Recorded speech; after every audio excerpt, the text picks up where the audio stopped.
April is Parkinson Awareness Month, dedicated to bringing awareness and supporting those living with a neurological disorder.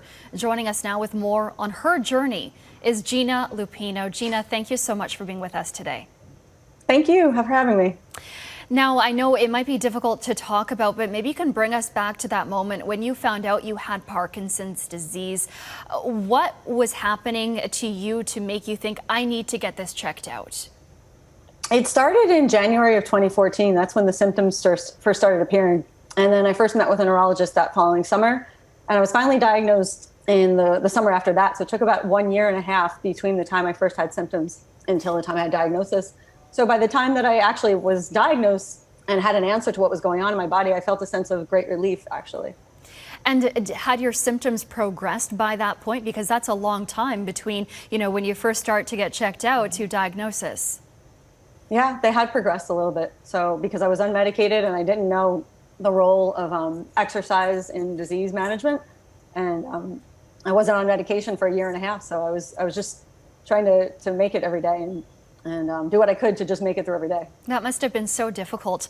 Tell us, how have things changed since you were first diagnosed?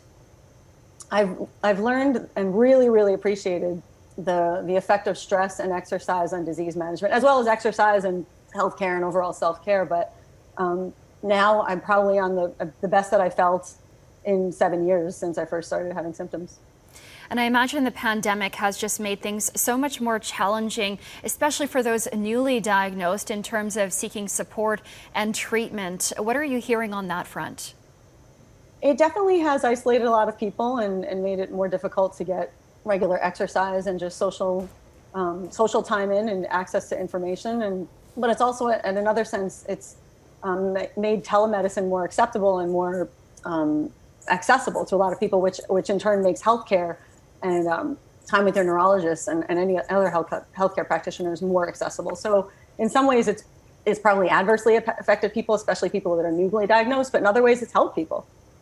Now, as we mentioned, April is Parkinson Awareness Month. So what do you think is the greatest misconception about the disease that you want people to know about?